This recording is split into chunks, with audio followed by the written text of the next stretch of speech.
Welcome to Broadway's Calling, where we find out where your favorite Broadway stars were when they first got the call to be on the Broadway.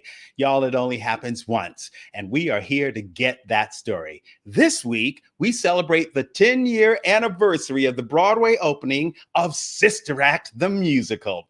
It's a very special show to me. I made my musical theater debut as the swing and understudy to the male lead, and although I had been on Broadway in a play, you know, when you talk about Broadway, you're really talking about a musical, right? And it's like the Pee Wee Herman show. That was fun, y'all. We know that. But man, being a part of a brand new musical on Broadway is everyone's dream. And it was truly a dream come true. And I couldn't believe that I had waited 30 years to come back to Broadway. And I finally got to make my musical theater on stage debut at the same theater that I saw my very first Broadway show when I was 11 years old, which was Fiddler on the Roof. So all of that was very exciting. And then to be here with the Pee Wee Herman show, and then 1 month later find out I'm going to be in like Sister Act and with a very good friend, which that was very exciting. We'll find out more about that later on. But joining me today are original cast members, Broadway vet, Miss Aléna Watters, and Tony nominee, Mr. Charl Brown. Now, they are dropping by to confess some of the backstage secrets about those singing nuns and maybe a little about Patina Miller, Raven-Symoné, Victoria Clark, and Whoopi Goldberg, who all had something to do with the show, of course. And I like to call Sister Act part of the Whoopi canon because it's a phrase that I coined because I realized that Broadway loves to turn Whoopi Goldberg movies into Broadway musicals. I mean, did you realize that? I mean, Sister Act, of course, was a Whoopi movie, and you're probably saying your brain is going like, whoa, wait a minute, there are a lot. If you know some of those, put them into the chat because I just want to see. I figured out about 4 of them. Maybe I missed one. So I would love to see if some of you know a couple of other Whoopi Goldberg movies that turned into Broadway musicals. And one of them is a huge blockbuster. And I'd love to see if you remember that. Now, if you're watching on YouTube or over there on the Facebook Live, you can write any of those answers into the chat. And if you're new to the show, subscribe. Please subscribe and then click that bell, y'all, because by clicking the bell, you'll be notified of our show, which airs live here every single Sunday at 6 p.m. Eastern Standard Time. And as long as you keep showing up, we're just going to keep showing up because there are so many stories of Broadway stars that I would love to hear and I would love to share with you. And as you know, the show is live. Anything can go wrong. Wi-Fi, streakers, whatever, nuns may drop by. Who knows? Or John Tracy Egan can come on with Actosaurus puppets. You'll have to follow John Tracy Egan to know what I'm talking about there. Or he and Roberta could start up their feud from Sister Act again. Well, whatever goes wrong, we have our tech producer, Miss Julie Garnier, and she's here to steer us back on course. Hello, Julie. I feel like everybody who comes on, they might have a nun habit or something.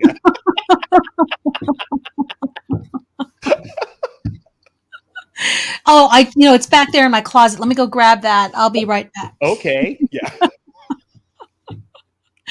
That's the one thing I haven't had the chance to play yet on stage as a nun. See? I need to make that happen. That needs to happen. Everyone needs to be a nun.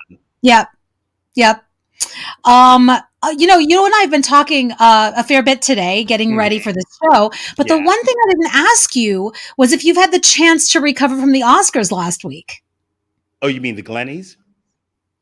The Glennies? Yeah, the Glennies, because after her 8 nominations for the Oscar, they might as well just rename the show The Glennies. Yeah, you're right. I second that. No, but yep. I enjoyed the show last week, and one of the highlights was Tyler Perry's speech. against hate. And I love like the cinematic setting of Union Station. Oh, and of course, Glenn doing debut. Yes. Yes, Glenn, do it. Remember, I texted you while she was doing it, and I'm like, Glenn wins. Glenn wins. Like, absolutely. She won all the awards of all the seasons. I mean, I just was like, the world finally got to see Glenn Close. Like we in the theater, we know her. Yeah. Yeah. She loves to enjoy life, Glenn Close. And so she will do debut for you. Didn't she also, when you guys were doing Sunset Boulevard together, didn't she like sell her eyelashes for charity? Yes, of course. She's amazing. I mean, she did everything. I mean, she would party with us, for the Martin Luther King Day Brotherhood Buffet. She even like, my friend Barney he's a big musical theater star down in Australia, and he and his cast were about to open up for Grease. And I told her that, and she says, "Oh, let's send him a video." And you guys, you have to see what a good sport Glenn Close is. Hey, Barney. Chookers and your cast of Grease. Yay! Good day, mates. Good day. That's Glenn Close. What a glance at the blondie. Oh my God, I love her so much. I know, so much. Such a hoot. Love it. She's the best. Well, I hope next year that maybe Sunset Boulevard will join In the Heights and West Side Story as, musicals on the Oscars. I mean, the Glennies. Yep. And I second that right there. Yeah. I mean, I think it's time. Anyway, I'm going to get out of here so we can start this show, but have a great one. Have a lot of fun. I'm really looking forward to this one. Got some really great guests today. It's going to be fun. Yes. Thank you. Bye, my friend. See you later, Julie. Now, those of you in the chat, I see, hello, Brady Cudmore, Anastasia. That means we got Canada in the house. We got Germany in the house. Okay. Broadway Jen got Ghost. Anastasia got Ghost. Wait, Charl was Toto and La Jolla's The Wiz. Yes, that's true, Joanne. Was Whoopi Goldberg in that? I was confused. I didn't think Charl was Toto. We'll have to find out. I thought he was something else. Maybe he was Toto. Well, that's fantastic. Well, some of the Whoopi Goldberg films that have been turned into Broadway shows, as a couple of people got, of course, was Ghost. And then there's The Color Purple musical. And of course, Sister Act, the musical. But a lot of people forget about the blockbuster that Whoopi Goldberg was in, and it's one of our biggest Broadway musicals, and that's The Lion King. She was one of the hyenas. And for those trivia people, Soap Dish is currently in a workshop. I think like Kristen Chenoweth was attached to it. I don't know if she still is. And so maybe there'll be another Whoopi Goldberg musical when we finally get to open. They're telling us now it's September that Broadway will get to open. There will be some outdoor theater around the country and here in New York City. So that's very, very exciting. Well, Sister Act, or as I like to call it, Sister Act 3, we opened on Broadway on 4/20, which was perfect because Whoopi was one of our producers. So you had to open on that day, and we got to run for a year and like 4 months. And it was really special because it introduced the Broadway theater to Patina Miller, who was making her Broadway debut. And that's her with Whoopi, who had stepped into the show in London because Patina got to try it out there. But also Chester Gregory and Kingsley Leggs and Tony Award winner Victoria Clark, his mother Superior. And then Carolee Carmelo and Raven Simone joined the show in the second year. And that was very exciting. And I mean, this cast included some of the singingest performers on Broadway, including future Tony nominee Jennifer Simard. Now, I'd mentioned that Victoria Clark was Mother Superior. And right before we came in, Victoria is one of our union's counselors, and she's been busy doing lots of things, lots of things are happening with the union and, of course, the theater and getting back. And we weren't sure that she was able to come, but she was able to find some time, and it's fantastic. We have, she's been in like 12 Broadway shows. And I'm talking like classics. We're talking Titanic, How to Succeed in Business Without Really Trying, the revival with Matthew Broderick. It's a Grand Night for Singing. She was in The Snow Geese, a lovely play. Just on and on and on, all of these shows. And we'll talk about some more of them. But I really, really want to show you one of the most magical moments ever on a Broadway stage. And Victoria got to do it in Cinderella.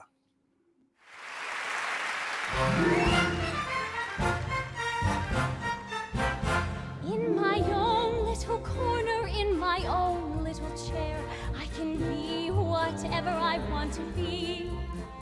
On the wing of my fancy, I can fly anywhere, and the world will open its arms to me. Oh, Crazy Marie, I am being foolish. Then let's be foolish together. What shall we dream of? An invitation to the ball, I guess. Right here. What else would you dream of? White gown, I imagine. And on your feet, an entire pair of shoes made only of Venetian glass.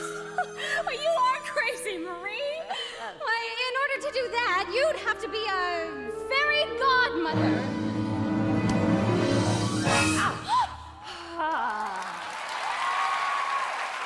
Marie! But you are a crazy woman. What are you doing in that beautiful gown? You'd be surprised how many beautiful gowns have crazy women in them.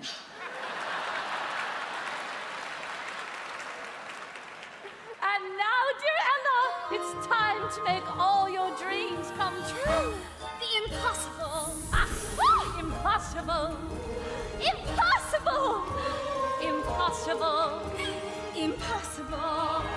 Impossible.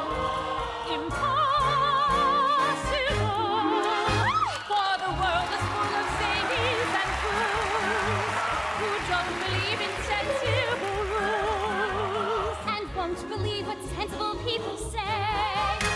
and because he's acting Dewey, don't be building up impossible hopes. Impossible things are happening every day. Oh man, I just saw Jennifer Lynn said she misses the theater, and watching that, just magic. Truly, just like got me in the gut just now, just watching that. But ladies and gentlemen, we have some of that magic right here. Broadway's calling, Victoria Clark. Hello. Is that you, Lance? Is that you, darling? Yes, is it Mother Superior / Fairy Godmother? Oh my gosh, how are you? It's so good to see you. It's good to see you. You're all the mothers. I always get those mothers. You're the mother in Light in the Piazza. I know. The fairy godmother. I know. I don't know. You know what? It's just fine with me. I love taking care of people. I love being everybody's mommy. It's fine with me. Oh, you really are. And we thank your son for, sharing you with us. Oh my God. He's so old now. He's 26. That's ridiculous. I know. He's grown up around all of you, and it takes a village, and he was really raised backstage by all of you guys, like my whole community. We take turns raising each other's children, and we're all one big family. It's a absolutely beautiful thing. And you've gotten to be in like so many great shows with so many families. I had mentioned Titanic, and of course, How to Succeed in Business, where you were Smitty, was fantastic. But you know what? It's not on IBDB because you might have done it on the road. Weren't you also in Cats? Yes, I joined the first national tour. Yes, I thought so. I can't dance at all, by the way. Not really. I can't even touch my toes. But I'm silly, and I'm very silly, as you know. Who knows more than you? And back in those days, I could pop out a high C like nobody's business, and they needed someone to understudy the two silly cats. The the orange tap dancing kitty cat. And what was that? Is that the Gumby cat? Jenny Anydots and Joey Lorem, who was the opera cat. There was a big opera spoof, and they needed someone to sit in the booth and help the kitty cats who were dancing up a storm. There was one person on a part, and we sat with the band, and we traveled with the show, and we all understudied parts in the show, and then we were there to beef up the sound so that as they were dancing their little kitty cat tails off, we could beef up their vocals, and you had to have a clean high C. You just had to out of nowhere.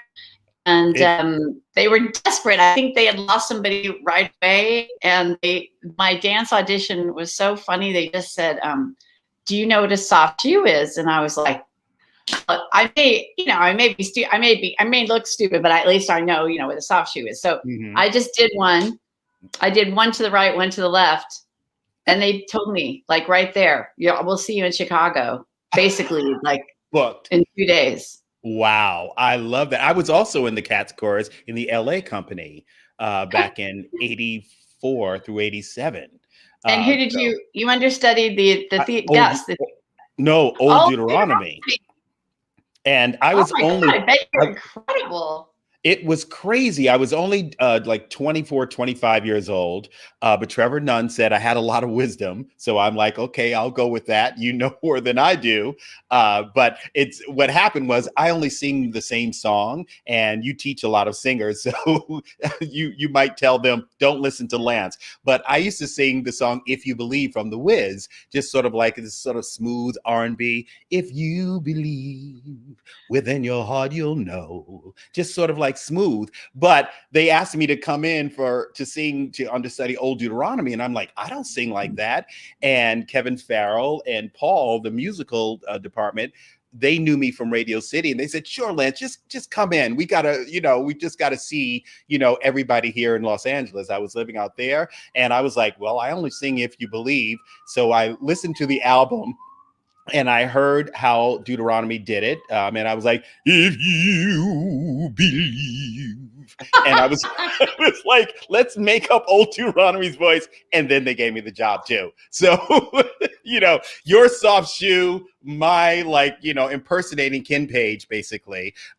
Right. Got us into Cats, You know what it is? I think sometimes when we're just loose, when we let people see who we really are, we're not feeling boxed in, and we have sort of an attitude of like, well, what the heck, I think it brings out sort of our inner spirit in a way, and just makes it easier for people to see us. Well, also, I mean, we were talking about Glenn Close earlier, and I think she just has the gift of play. She just plays.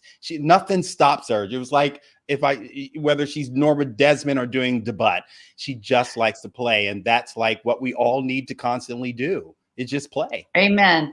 Well, that's great. Well, I wanted to ask you, we know that you're attached to so many phenomenal Broadway shows, and of course, Sister Act as our great Mother Superior, where you got a Tony nomination. I wanted to know, where were you when you first got the call to be on Broadway? Oh yeah, that's what this show is all about. Yes, we love that. So, well, I came into the acting part of this business in a very bizarre way. I moved to New York to be a director, and I'm doing more of that now, which I love. Right.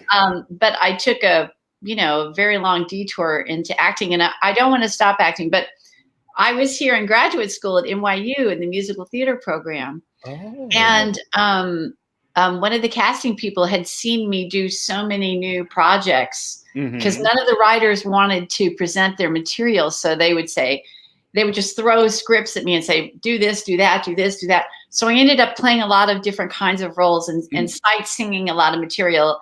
And I didn't know it, but this casting director was studying me this whole time going, and he pulled me aside one day. I was 22 and he said, listen, I don't know, maybe you're a great director. I have no idea, but what I do see you do is you're very facile with acting, Mhm. and you just have a natural instinct for it. So, you know, you need to act. You can make a living at it right now. And I was like, I don't want to do that. I want to direct. And then he set up an audition for Sunday in the Park with George. Nancy Opal wanted to take a leave of absence from the original cast. Mhm. And she wanted to do a play, and they needed someone to understudy a billion parts. And I got it. And then I had to put it on my resume because it was a professional credit. And then from there on in, everyone just assumed I was an actor. And Right. Isn't that something? it wasn't really my debut because I never went on. I just kind of sat around backstage and kind of, you know, like watched people with their Kleenex. I didn't really know what happened backstage. That wasn't my world. But you did get the call, you know, and they said you're going to be. I did get the call. I don't remember getting the call. Hello, Broadway calling. But then I did another. I covered some more in Drood, so I didn't go on then either. Oh, okay. But I guess my first Broadway show where I went on was Guys and Dolls, where I also started as an understudy for Faith Prince, who was never out, by the way. No, it took her 8 months to miss one performance, and she wasn't out until she could take a whole week off for her vacation, and that was a ball. Oh, well, I bet you were fantastic in that. Just absolutely fantastic. So that's how you know Jerry Zaks, who directed us in Sister Act. Yes, exactly. And I was also in the Mission Band. I played the cymbals in the Mission Band. Follow the soul and pray no more. You got it. I love Guys and Dolls. Well, that's so exciting. Because I didn't know about the Sunday in the Park. And for people who really know trivia, they'll also know that you were also in Urinetown. Oh yes. I replaced who did it first? Oh, Michelle Pock? No, who did Nancy Opal? Was it Nancy Opal again? It was Nancy Opal, and I replaced Michelle Pock in Sam Mendes' production of Cabaret. So I have replaced too. Yeah. Yeah, well, it's fantastic. I mean, you get to find out that, you know, you're on the list to replace when you're an actor such as yourself, you know, who can do drama, who can do comedy, who can belt, who can sing legit. I mean, it's like, that's why the kids, you got to like study because you got to be ready for anything these days. Truly. That's true. But, you know, as you age, you begin to realize you don't need to work so hard. And now I'm just doing the things that come very easy to me that I can do without working so hard. Because I think as we age, we need to gravitate towards those things that really expose us as our true selves, you know. And so for me, that means moving away from more belty, aggressive roles and moving more towards you know, singing in a kind of a more natural voice, which isn't so pushy.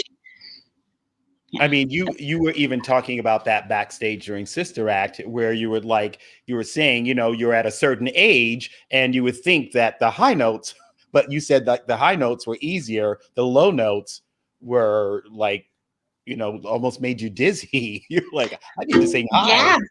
Well, the voice is a living, breathing organism, and it changes just like everything else. The vocal cords age just like everything else ages, and we have to be very vigilant about how we maintain our instruments. It's like, you know, most athletes, by the time they reach a certain age, they retire, right? And actors, if you don't want to retire, you have to think about your training in a very specific and loving way. Absolutely. Well, I mean, it's just like, just listening to you sing, watching you perform is always a lesson in just like giving yourself over to the material. And like, I especially loved during previews, watching you could play Mother Superior. There's been Mother Superiors before in a lot of plays with nuns, but you were finding the woman under the habit. And it was just exciting to watch, you know, whether you were doing the scene work with Patina or whether you were singing, you know, the songs, which were always like monologues. They were like, you forget that they were singing, and then all of a sudden there'll be this glorious note like, oh, right, that's right. Coming from you, that's such a compliment because you're such a skilled actor, Lance. Thank you. And you always bring so much of yourself to what you do. So thank you. I appreciate Thank you. Well, hopefully, you know, we almost got to work together because right before we shut down, you were directing a brand new revival of a lost show at City Center, Love Life, starring Brian Stokes Mitchell. So fingers crossed that that comes back and you get to do all the work, because you've done like so much work sort of just finding that piece and bringing it back to us. Well, it will come back, not next season, but in 2023, they've said that it will come back. So Awesome. Everyone, I hope you can come see Well, it. And that, I who hope knows? so. I may have my role later. I'll have my walker out. Yes. Hey, listen, why not? You can direct into your hundreds. You can be George Abbott, you know. George Abbott, God bless him. Oh my. Yes, he was directing at 100. So it's fantastic. I know. Fantastic. Well, we have two of our other co-stars here, which is exciting, and I know that you're just doing all of the stuff with the union and everything, and you were just having a huge reunion with your cast of Cinderella last night on Stars in the House. But if you could hang around, it would be fantastic. I'm dying to see them. Yeah. Okay, well, excellent. So I'll bring you back after we get to talk to our next sister actors. Thank you. Coming up. Well, that was Victoria Clark, Tony Award winner for Light in the Piazza. And you heard her. I mean, she's fantastic as an actor, as a teacher, as a director, and as a person. I mean, she's just, fantastic.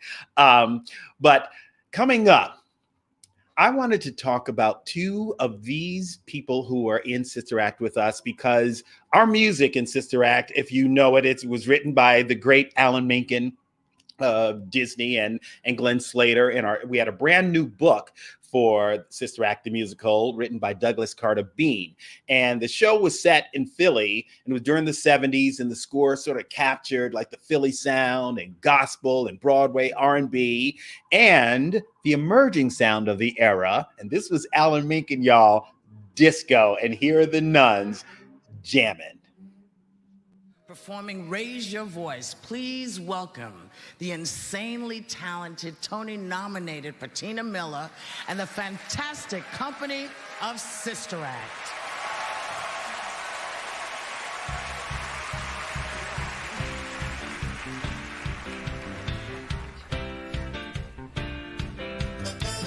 First rule of singing, get the rafters ringing, toss everything in, dig down deep inside. When you got a song worth hearing, there's one thing to do. Just keep your fear from interfering and let that sucker push through. Raise your voice, lift it up to heaven. Raise your voice. Come on, don't be shy. If you feel it, why conceal it? Let your soul rejoice. Raise the stakes, raise the game, raise your voice. Okay, Mary Roberts. Gloria in excelsis Deo. Oh, God can't hear you. Gloria in excelsis Deo. Show us what you got, Mary Lass. All right, now. Okay, now you ladies stand up and match it. Yes. Okay, now you ladies stand up and join in. Sing hallelujah. Yes. 1, 2, 3, 4. Okay, now the rest of you ladies, hallelujah double time. Let's go. Yes. Now see, that's what I call a joyful noise.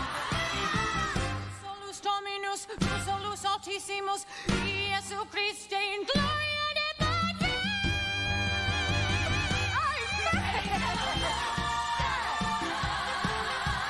Get going to heaven.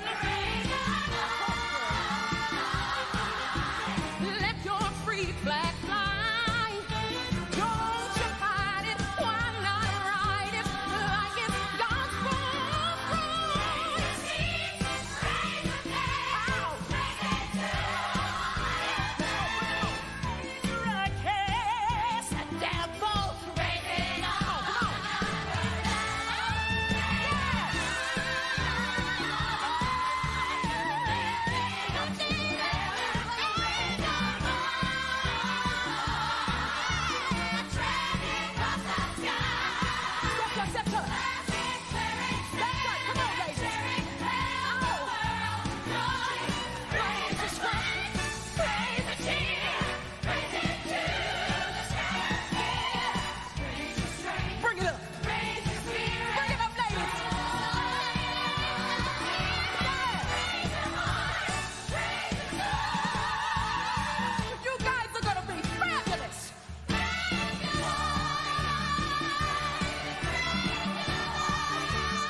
Well, speaking of voices, here are two of Sister Act's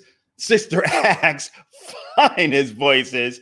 And one of them went on to portray one of the Chers in the Cher Show, and the other went on to portray Smokey Robinson in Motown the Musical. Ladies and gentlemen, Broadway's calling, Aléna Watters and Charl Brown. Hello. Hello. Now, wait a minute. Who was Cher and who was Smokey? Guess. I can't guess. Because I know Aléna got a Smokey Robinson in her. You do. Aléna has a little bit of everybody in that mind. Well, welcome, you guys. What was it like seeing Raise Your Voice again? Because I was over here jamming. Jamming. My head was about to leave my neck. It just brought me so much joy and made me so teary. That was just such a joyful, beautiful show.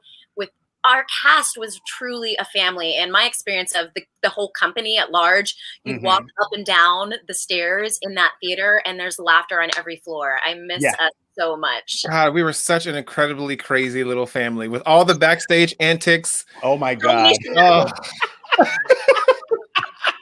And then, wasn't it great to see Victoria again? Yes. The incredible Victoria Clark. I mean, I learned so much by just even watching her every night, and the way that she would lead the room, even in rehearsals, with grace and love and patience and talent. And she was always a listening ear for anything that was going on, and she never led with her ego, although she could have just pulled out her Tony Award at any moment. Like Meryl Streep did in the prom. It's like, now can I get a room? I really learned a lot by watching Victoria Clark. So thanks, Vicky, for being here. Victoria Clark is a walking masterclass, and she said it herself, but the silliness was something that I personally loved. I remember we were maybe one of the first meetings in the theater, Jerry starting to talk, and I don't remember what he said, but we were next to each other, and she was kind of like nudging me, and I was like, oh, it's silly. I love it. So, such a glorious time, all of us. Oh. It's so good. I mean, it was fantastic. And can you believe it was 10 years ago? No, that's the part I can't believe. I mean, because, I don't have any hair, but I still got, that face from 10 years ago. Yeah, you do. If I can hold it back. If I can pull it back like this, a couple of the gray hairs in the bald head gives it away. But I'm telling you, 10 years, really? 10 years ago. And y'all look the same. Y'all look the same to me. Thank you. I mean, I have facial hair now, but that's about it. Yeah. But that goes away. Yeah. But it's like, can you still do the choreography, Aléna, of all the nun choreography? I do remember some of it. For sure. Oh yeah. How about the opening number? That's the one. Well, Aléna was one of the girls in the opening. That was always a little bit of a mind blur for Rashidra and I. Rashidra Scott and I were, of course, Dolores Van Cartier's backup singer-dancers, Tina and Michelle. Yeah. But then later we do, the nun choreography when Dolores creates this extravaganza for the church. And it was different enough that we're like, oh, crap, which version? Oh, no, which version is this? Yeah. But I love it. Fabulous baby. Just like, bam, right out the gate, just so good. I love that number. Now, Aléna, you're right before we shut down, you were featured in the new Broadway musical, Mrs. Doubtfire, right? But I wanted to know, just like I asked everyone, and I think I know this story, but I'd love for you to share, where were you when you got the call to be in your first Broadway show? You know what? It's funny. I remember my first off-Broadway show. My first Broadway show, I was in the midst of getting my yoga certification, and I'd gotten a callback for West Side Story because they needed injury coverage. And I don't even remember, my agent called me at some point, but I don't remember where I was. I'm like, hello, Broadway? I just remember it was such a blur because my contract, I had to agree to this unique week-to-week situation because they didn't know how long Yanira was going to be out. And so, I just remember my agent at the time letting me know, here's the situation. we're going to do this, and just going and learning the show and not knowing how long I was going to be there. But that was my Broadway debut, the standby for Anita for Karen Alito. Yeah. Wow, at the Palace Theater. Yeah. I love it. And then what your on-stage debut was in? The Addams Family. That's what that was what I thought. Yeah. Yeah, and that's where I met Jerry, and then got to do Sister Act with Jerry, and now Mrs. Doubtfire with Jerry as well.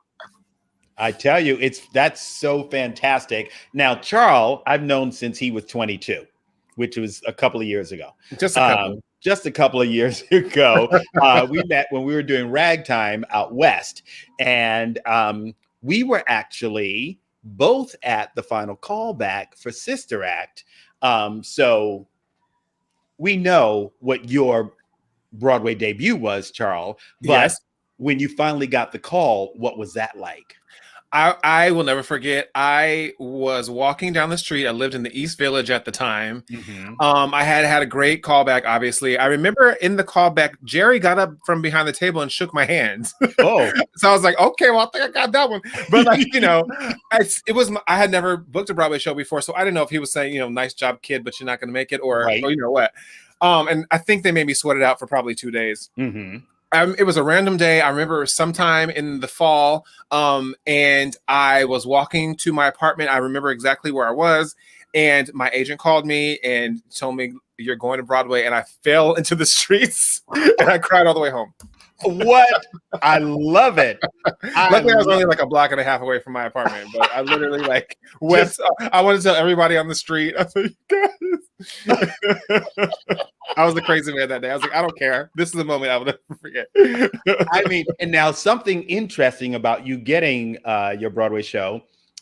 So your first call from Broadway was for Sister Act, but because you were here, you had done a show on tour, and so you got a little extra Broadway debut. Yeah, well, I got to do Jersey Boys. Is that what you're talking about? Jersey Boys on the West End. That's it. Right. Sorry, Jersey Boys in Las Vegas. Right. I did it for a year in the Las Vegas company. I was the first replacement for Michael James Scott, who is now the wonderful Genie. So I got that was my first like production contract, and 8 shows a week, you know, the hustle and grind of all of that. I got to learn about all that, all those things. So I had that experience, but I didn't stay in that show any longer than a year because I hadn't been on Broadway. And that's why I came back to New York from there, because I wanted to pursue that dream, and it finally happened. And then Jersey Boys called later to come to Broadway. And so while you were waiting to be in Sister Act to make your Broadway debut, didn't you like step into Jersey Boys? No, I actually was, right after, what was happening? I think I was rehearsing for Jersey Boys. No, I was doing Jersey Boys at night when I was doing Motown during the day, but they called me 2 times actually to come into Jersey Boys, but I hadn't gone on. So I understudied Chester Gregory and Damon Green, and I hadn't gone on in those roles yet. And so I wanted to, you know, make my principal debut on Broadway. And so I, you know, graciously said later to them. And then the third time they called, it was when we were closing Sister Act. So I went into Jersey Boys for a little while too. Oh, that's when you did it. Okay. Yeah. I knew they had called you, but you didn't actually go into it. That's right. Afterwards. We shared a dressing room, so you knew all my tea back then. all the tea. I came to you for a lot of advice too. You know, but back in LA, I drove you around too. That's right. I was your understudy in Ragtime. Yeah, and then I was your understudy in Sister Act. Full circle. So guess what? It's your turn now. Right. Fine. Right. You know, or we'll just get some new young people to be the understudies. Exactly. We'll just both be in the show together at the same time. We'll play brothers of some sort. Exactly. Before we have some other like Sister Act videos, but I wanted to give a shout out to John Tracy Egan, who is watching, and Marissa, who just got married and who was featured in the New York. She was featured in the New York Times. That's my girl. Yes. Oh my goodness. Hey JT. Hi Hello, JT. Marissa. Hi Marissa. I miss you.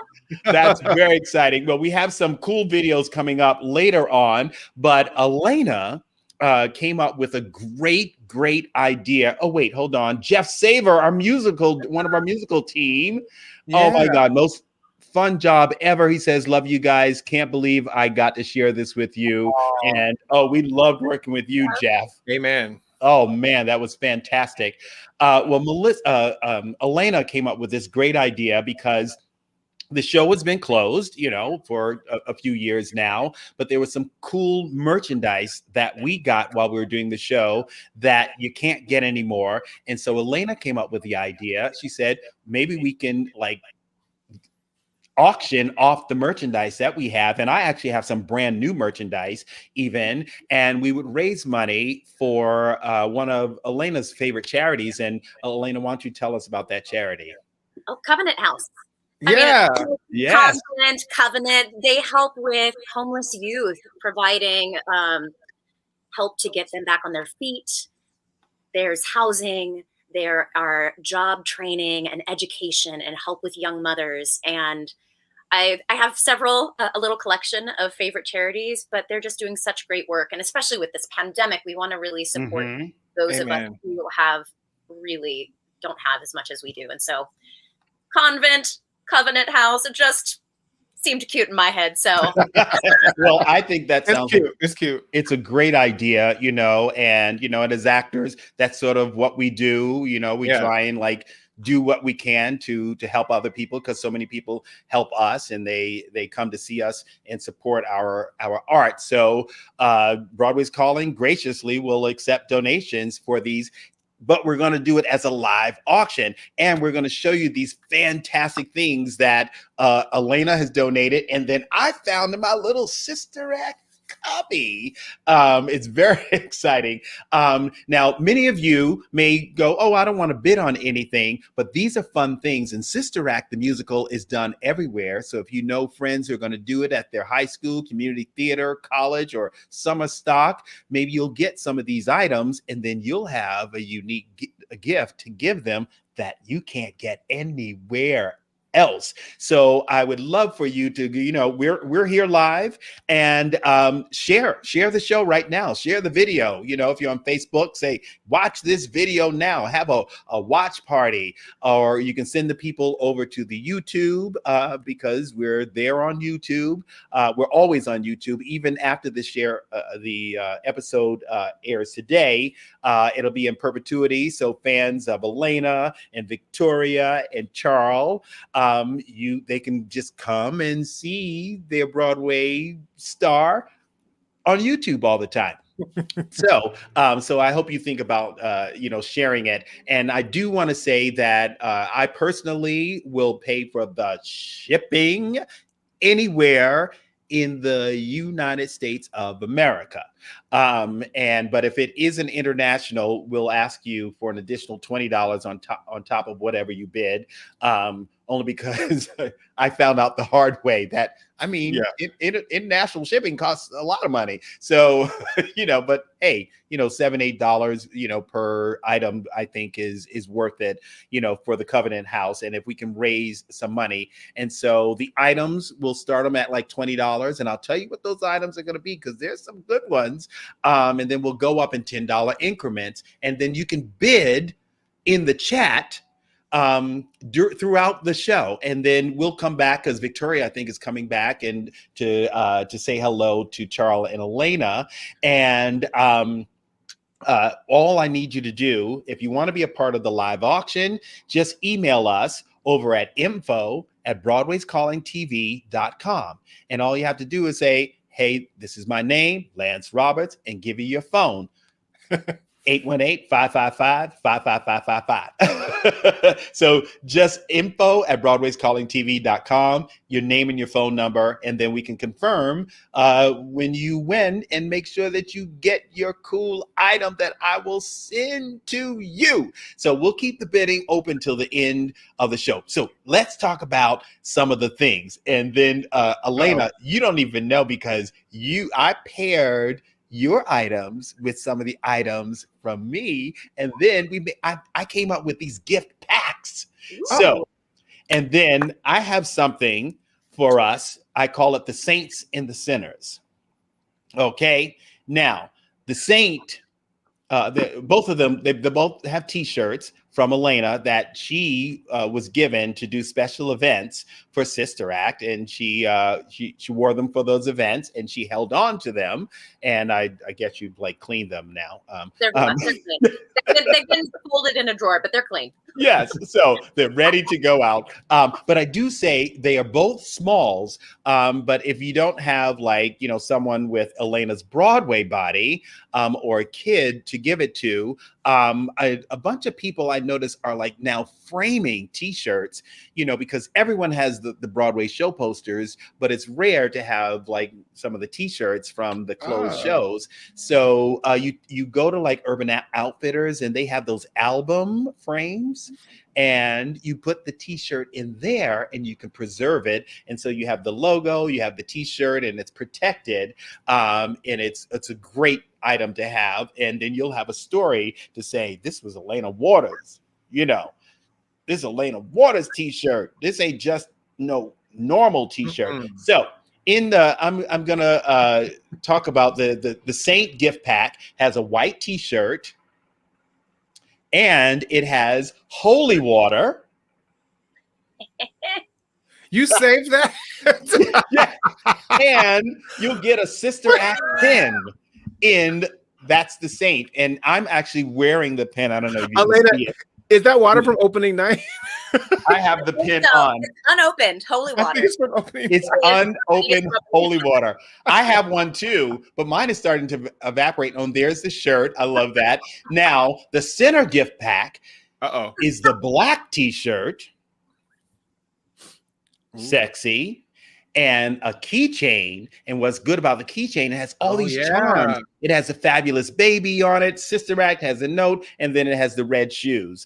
I remember that keychain. Which is not as cool as the purple boots that Charl, you got to wear. I got to wear. You did too. Patina got to wear. In fact, I saw Andy Skirna said, who got those purple boots?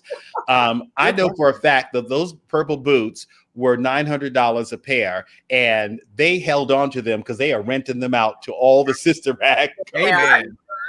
So, and then finally, our last two items.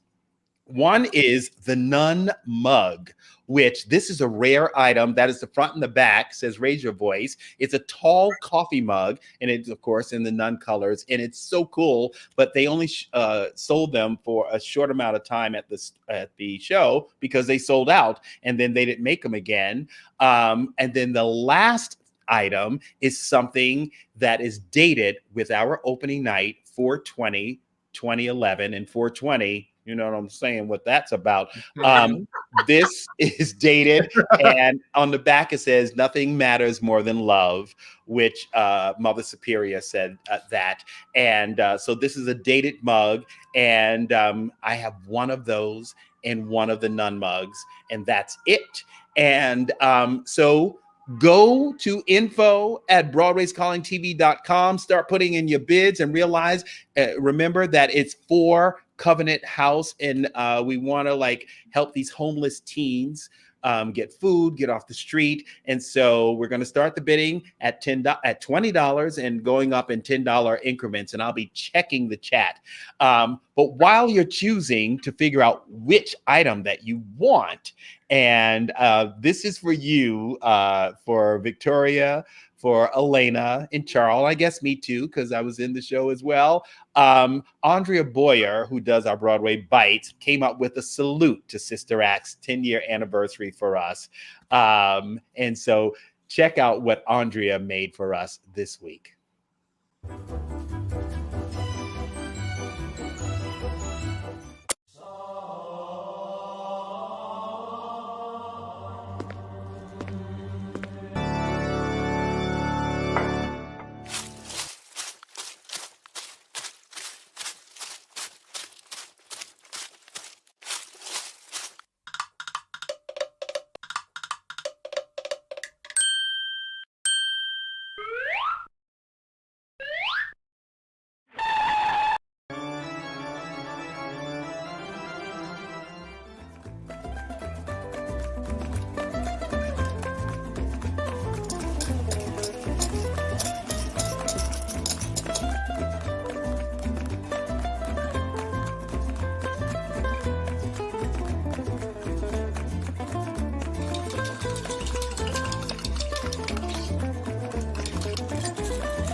shadow of no food, I shall fear no hunger. We want you to give us this day our daily bread and to the republic for which it stands, and by the powers invested in me, I pronounce us ready to eat at last. Eat at last! Thank God Almighty we can eat at last!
So we welcome Andrea because we went straight from celebrating Sister Act straight to Cinco de Mayo. I want that.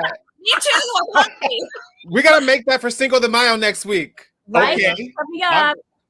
I'm in, and I'd love if Victoria could come join us so she could say hello to Aléna. Oh my goodness. Victoria. Hi, Charl. Hi, Hi. Aléna. It's so good to see you guys. You too. Oh my goodness! So Andrea, who worked with us on Broadway Bites, was a big fan of Sister Act, and so Andrea, I know you have questions for Victoria and Aléna and Charl, so I'll let you just go at it. Well, we heard about these shenanigans, right? You guys brought it up a little bit earlier. So who wants to start? I see some. Charl, I hear you're like. Well, it's actually for Aléna because she was the one who came up with the most shenanigans. I don't want to take her bit. I love it. We need some of that.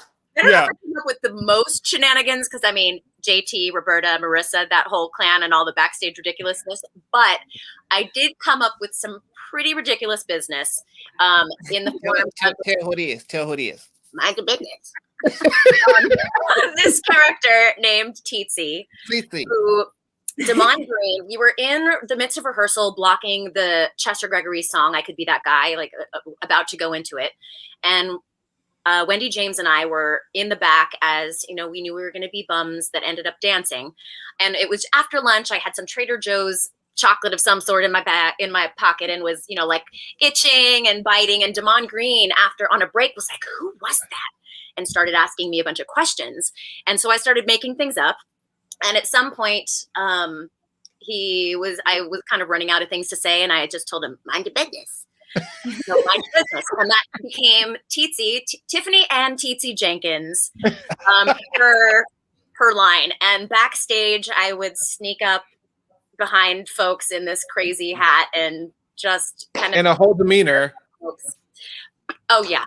Yeah, she has a whole backstory and fun fact. I don't know that they're making them anymore, but there are Broadway yearbooks, and Teetsy is listed because we had this questionnaire for the Broadway yearbook, and Teetsy is listed as our mascot in the Broadway yearbook. She now, because all of her fans wanted to have an Instagram page. I think she has like 30 fans. But there's like she's huge. She's trending. She's huge, 30 fans, maybe 20. I don't know. Teetsy Jenkins. That's TZI Jenkins on Instagram. If you're curious. Okay, we've got to follow her now. And Mama Sue, Vicky. I can't remember if we decided you were her aunt or her mom, but we called you Mama Sue for whatever Mama reason. Sue, I remember. Hey, Charl. Yes. Charl and I have some items for the auction. Can we tell you what they are now? Yes, that would be exciting. Yes. Do you want to go first, Charl? Sure. I have on this hat. If you can see, it says 4/20/11.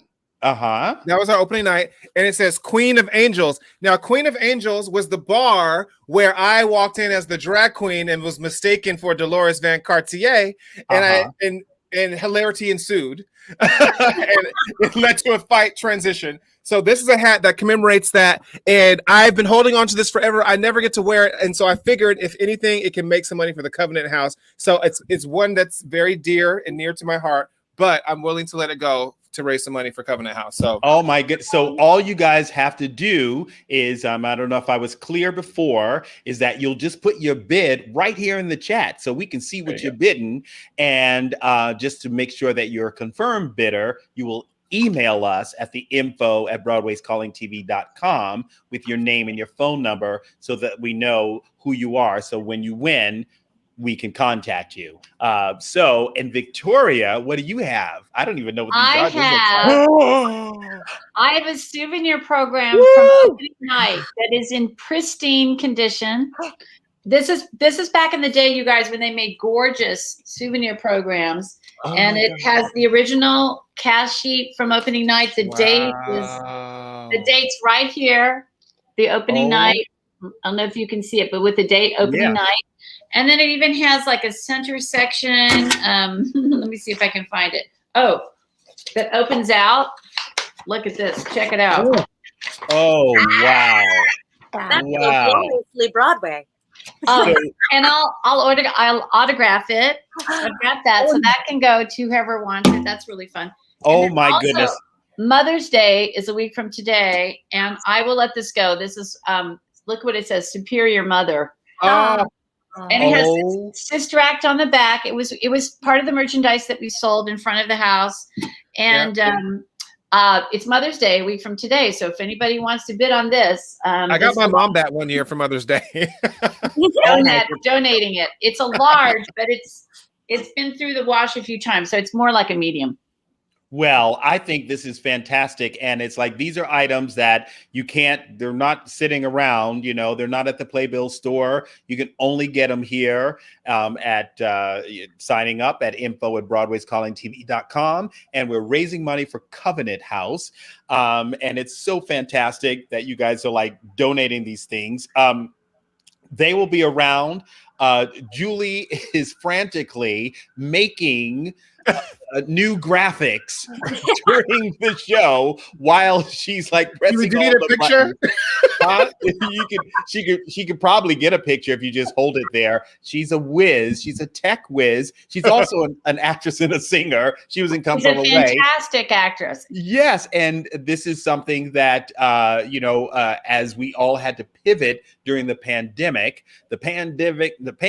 pivot, Julie became like a tech whiz. And so this is exciting. So she'll have some more pictures if people want to see some things, but this is very, very exciting. But while we have like so many people here, we have Victoria Clark here and Aléna Watters and Charl Brown. And we have Andrea Boyer from Broadway Bites. And she was asking about the antics. And I don't know if JT is still here, but my favorite one was he was the king of the antics. We had so much fun. Oh, you guys. Lady, what was that song? Lady in the black dress. Dark dress. So good. Caesar, and Demond. It was just hysterical. Comic geniuses.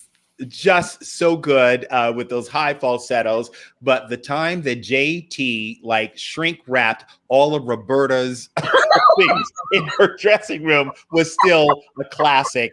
And I do know that there is some video of the moment. We weren't able to upload it, but there is video. And if you really, really want to see that, you'll have to leave me a message and tell me that if you donate or you bid on something, I will get you that video to see the craziness that happened. So Andrea, like when you saw the show, were you familiar with the movie or? Absolutely. Yeah, I mean, classic movie, right? I've seen them all. I loved it. In fact, I think, Lance, that was the first show I saw you in because I didn't get to see you in Pee-wee because was there for a time that I was not happy. I didn't happen to be in New York, but yeah, that was the first show I saw you in, was Sister Act. So it was exciting and fabulous. But yeah, so anyways, but I want to talk about, let's see, how to get these bids going, right? We talked about these items. So how do we get them rolling? We got to get them rolling. I mean, tell your friends, you know, you get those $20, you know, because we're going to, oh, there we are. We have the Saint bundle, the Sinner bundle, the Nun mug, the opening night mug, opening night hat, opening night autograph souvenir program, and the Superior Mother shirt. All really cool gifts for people who love the theater. And of course, Mother's Day gifts is coming up. That's what it'll be next Sunday. Yeah. So plan now.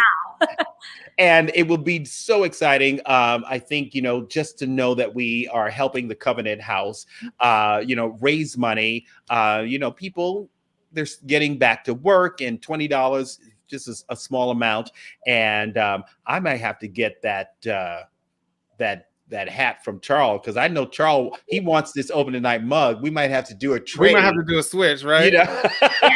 Mug there. And by the way, Covenant House is very big also here in the Los Angeles area. And it's wonderful charity. And I really hope people out there start these bids going, because I'm ready. I'm ready to put a bid. I'm ready. Okay. I want that mug. I want that. Oh, okay. Black mug. The white one? Yeah. Oh, with the date on it. Yeah, I want that one. Okay, well, Andrea, we know where you are, but you can put your bid in.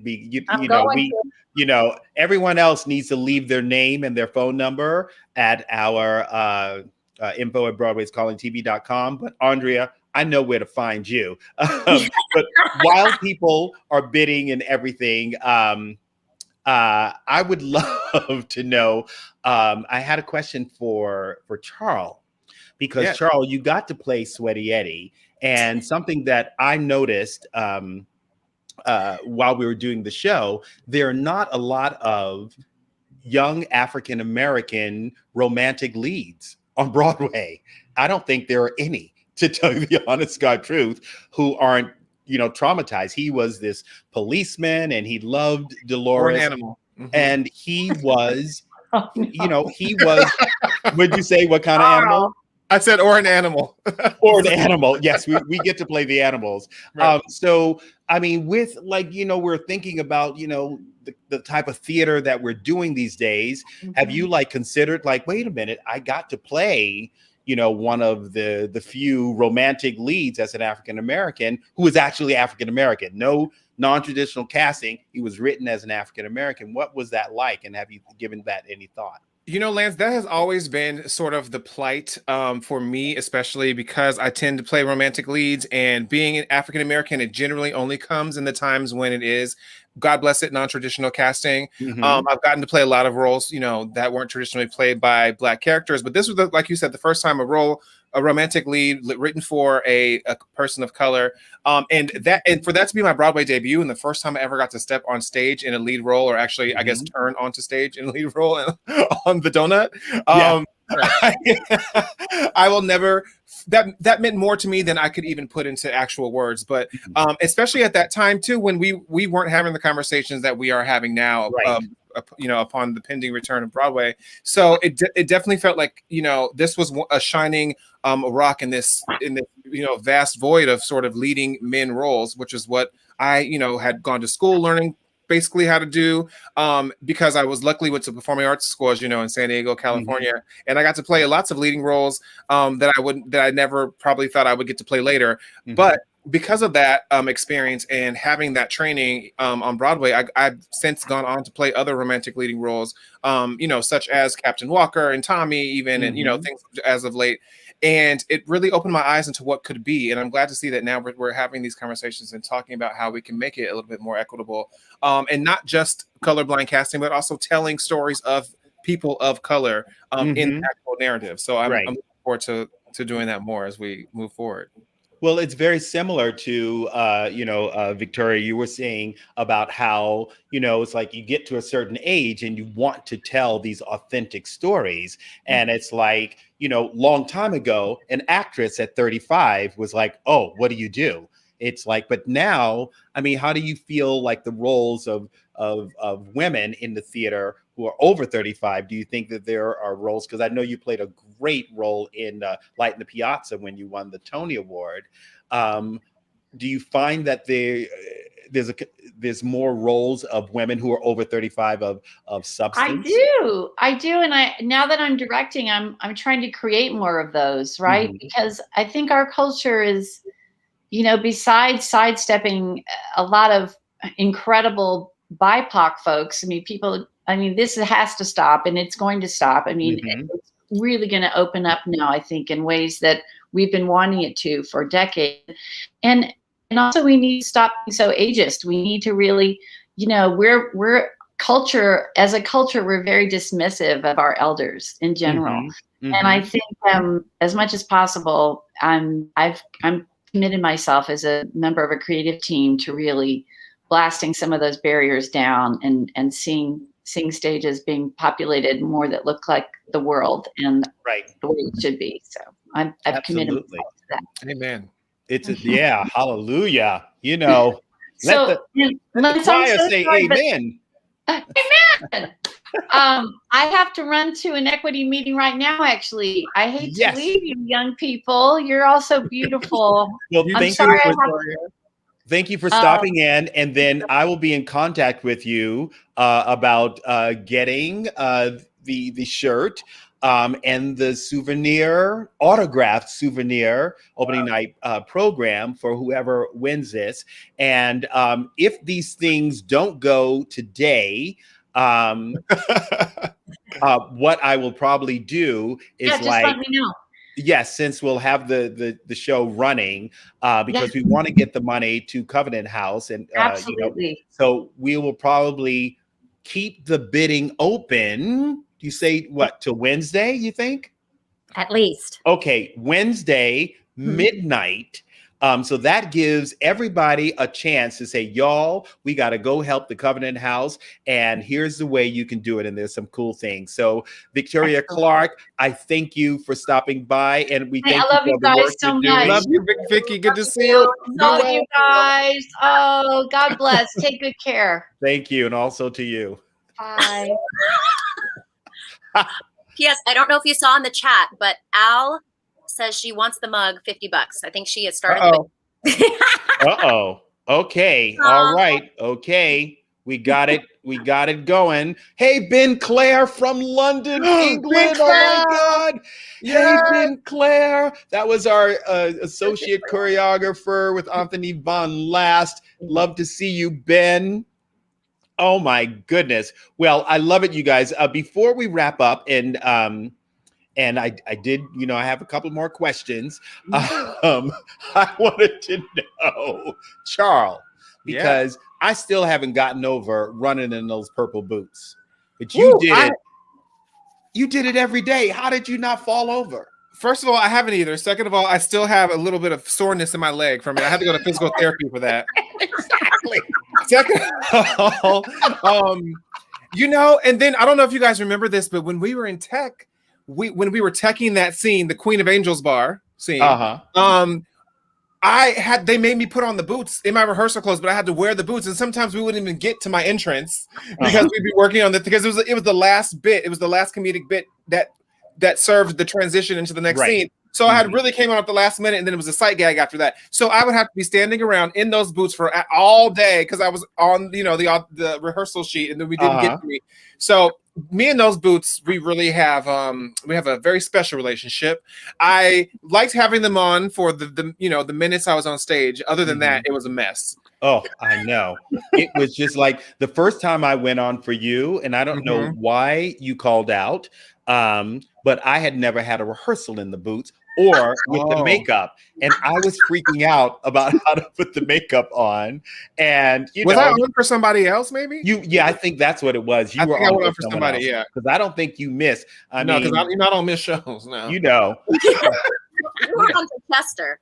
I went on for Chester probably that. Yeah, and Chester doesn't really miss shows. It was I know that's the surprising part. It's not a big missing show. It was sort of a chill job for me and Ernie because we didn't have to go on a lot. Andy says on Lance's birthday, Chester was out Charl played Sweaty. Lance went on for Charl, and Rashidra was on for Patina. You better come with the history. Come on now. Well, because Andy came with a huge group on that day. I'll never forget. That was So you maybe Jester was out for his birthday because he's a Sag in there. So I remember. Okay. Well, he's filming Duke Ellington right now. Yes. A movie with Lettucey. So, I don't know if we'll be able to talk to him right now, But we do have a couple of bids. So far, the Queen of Angels hat is $30. Oh, yes. The black and white mug is $50. So if you're interested in those things, increments of $10. And so I would love the program if Charl and Lance would also sign. Yes. I would absolutely do that. And Joanne is a San Diego viewer. Yes. So we will make sure that we will sign that, Joanne, when I get it from Victoria. So you have Victoria. And then I can also meet Aléna. Yeah. Well, awesome. And so you'll have everybody that was on the program. So that's very exciting. Thank you, Joanne. This really exciting. I love this. We're going to get some money for the Covenant. Yes, that should up the bids. We're going to sign it, everyone. So that's right, because I don't want to see them on eBay after that, because you're only going to get an extra $2 for my signature. But before we go, and I have this great video that I want to show, I wanted to talk to Charl and Aléna and Andrea. You'll love to hear what both of these kids are doing right now in the pandemic, not only pivoting, because you were both doing these things prior to the pandemic. It was part of your lives. And then I always say that during the pandemic, people really focused and they were really doing what they loved and who they were before. That is what people do. Like, I run my mouth, so I'm doing a talk show. So it is very fitting, Lance. You do have the gift of gab. You see what I'm saying? So I'm like, I think this is what everybody does. We're basically just doing what we did. It's just now we have the time to do it. And it's been a joy, because I love, talking to my friends who are performers and who are artists who are creating and constantly creating. And so Charl, you created something with some other singing people from Jersey Boys and beyond. Tell us about that. So I have a group, an all Broadway alumni group called the Doo-Wop Project, and we're 5 guys.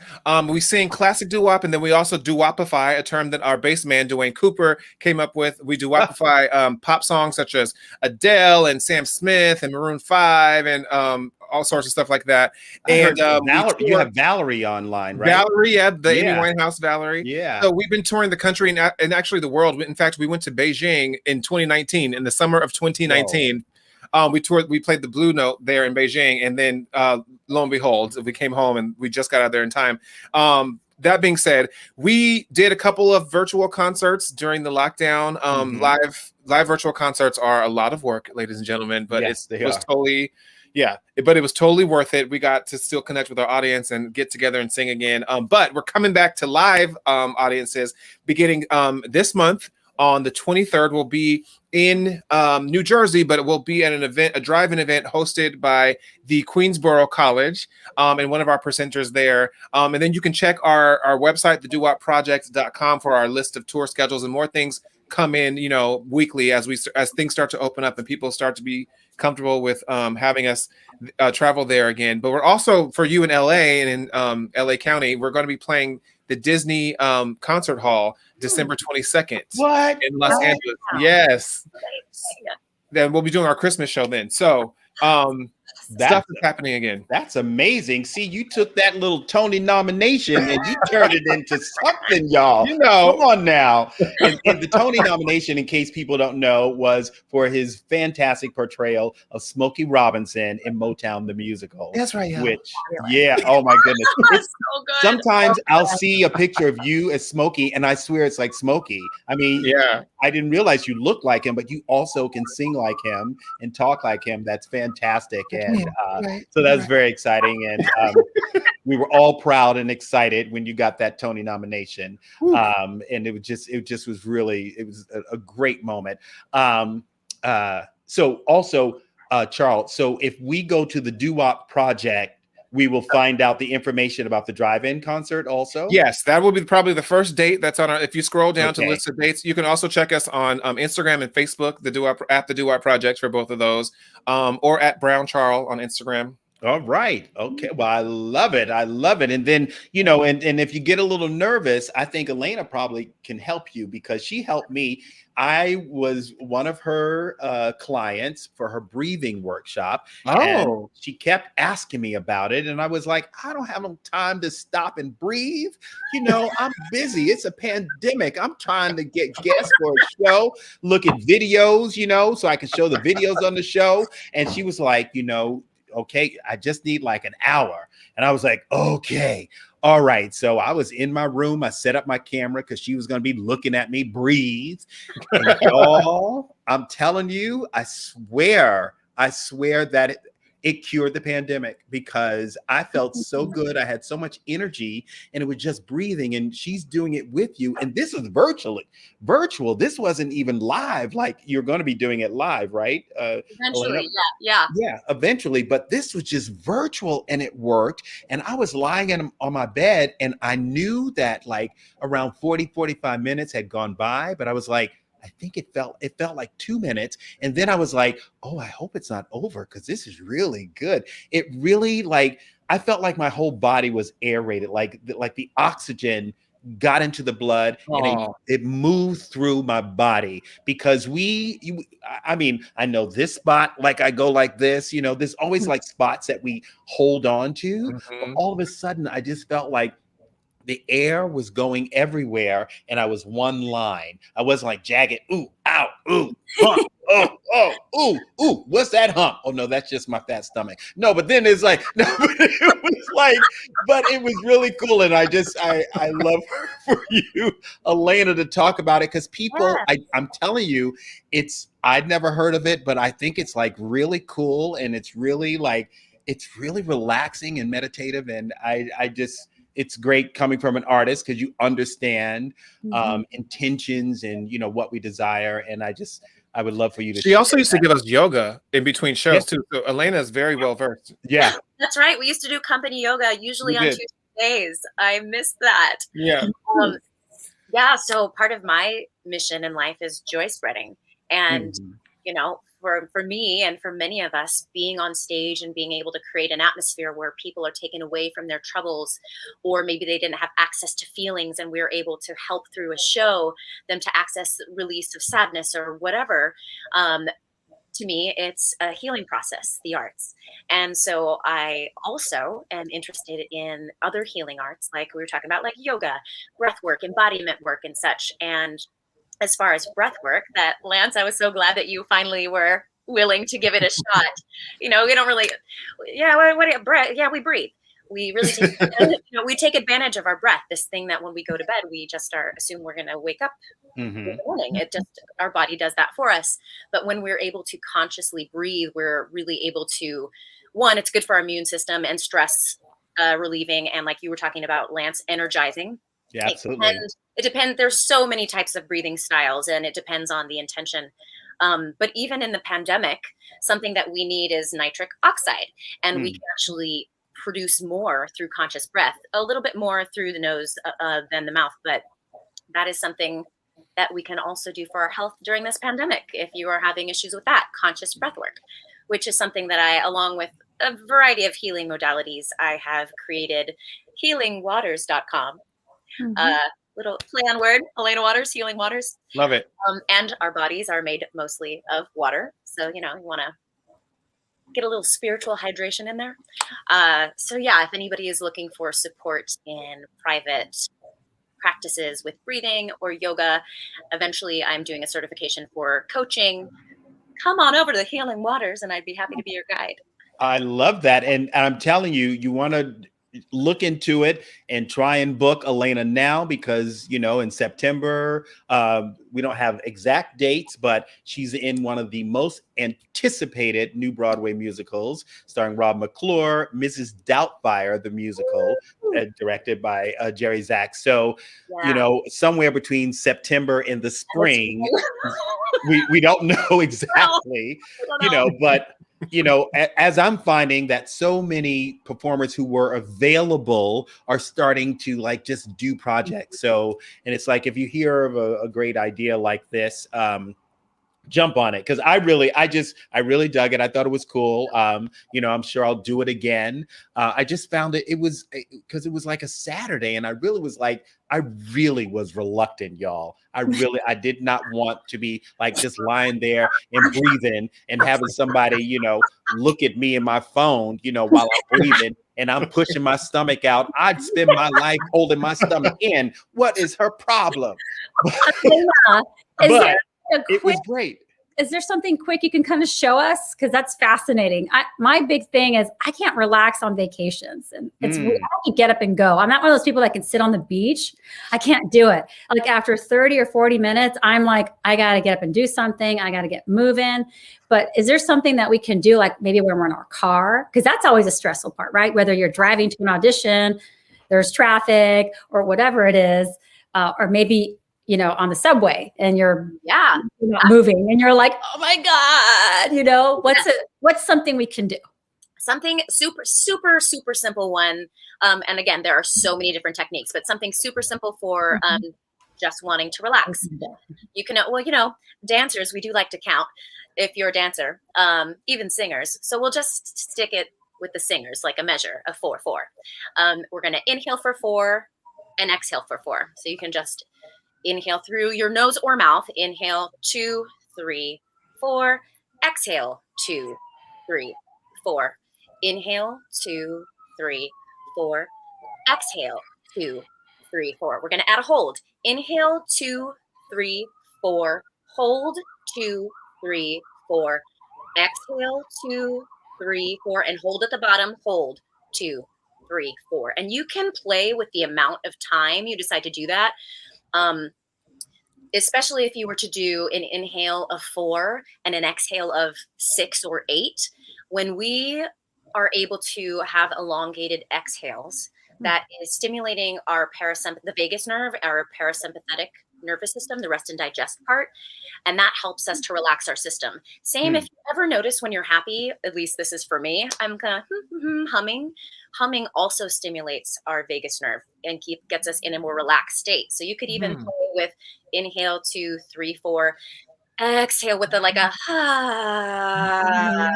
you're not around people and like worried about what they're thinking about you. You can play with the sound.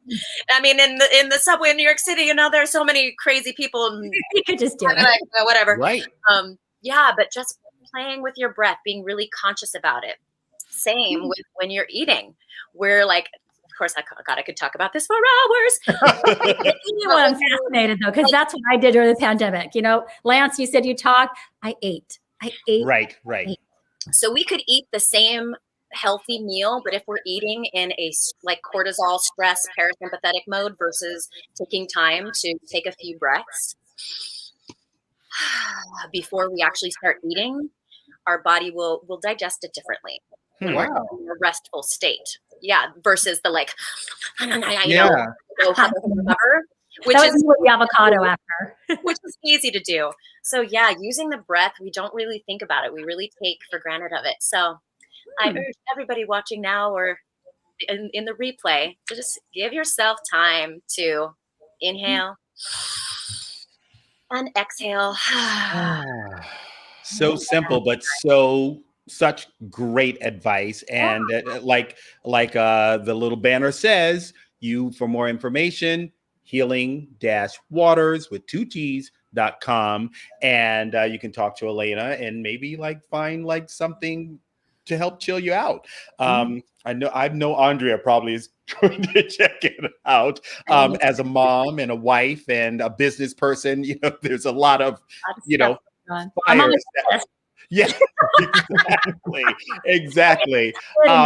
Well, this has been so fantastic. We went over a little bit, but that's okay. It's it's not every day that you celebrate 10 years of a Broadway show that was very special to audiences and those of us who were in the show. And we got to have a couple of people drop by, and hopefully some of our cast members will get to watch the show. And if you watch it afterwards, you can leave a comment on the YouTube page, because it'll be on YouTube.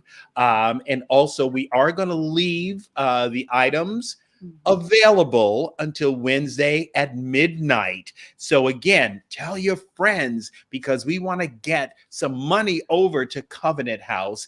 So hopefully there'll be holy water, t-shirts. There's like shiny Sister Act pens, the autographed souvenir booklet, autographed by Tony Award winner Victoria Clark, Tony nominee Charl Brown, me, Aléna. We're gonna sign it all. And Charl, there's someone else who was like, I guess went to USC, Jonathan. I saw him in Avita. He says Charl Brown, USC's finest.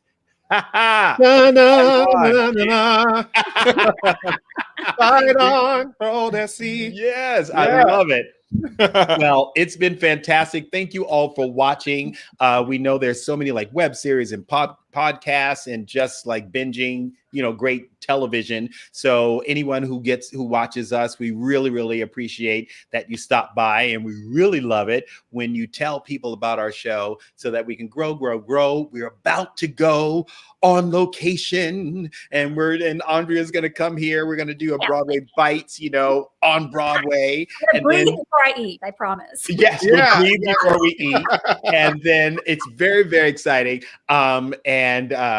This has been like so exciting. I mean, both Charl and Aléna know that we could go on for about 4 to 5 hours. Yes.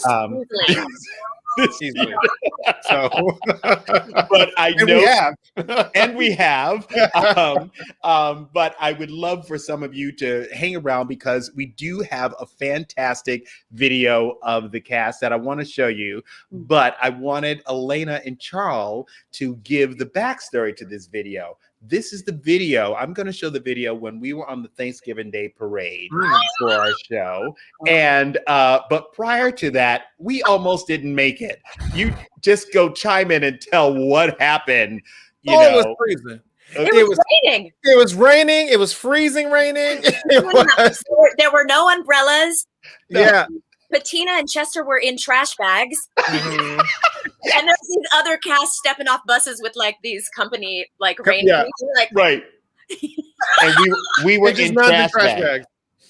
And not only rain, there were high winds where they were canceling the balloons, but they were still expecting the nuns and the altar boys to go out there. So we didn't know, but I'm going to show you the video of us finally doing Spread the Love Around, because it's a beautiful song. It was the finale of our show. And the camera that would focus on our musical conductor, backstage, we can see like the first 10 rows of the audience. And as Alan Menken's music would modulate, I loved looking on that camera and watching people's faces. It literally was like, I mean, it was just, could watch it every single day. And I hope that when you watch this number, that you get that same feeling here.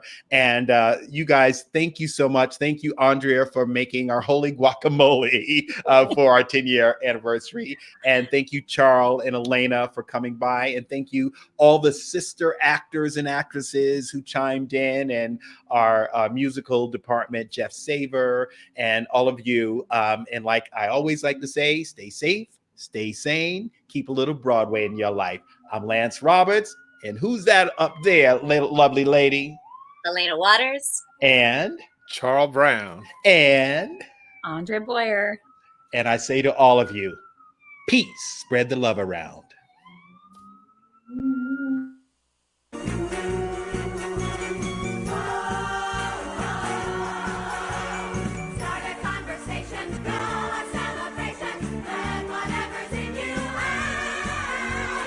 Welcoming and sharing, simply caring.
start to spread it, baby, if you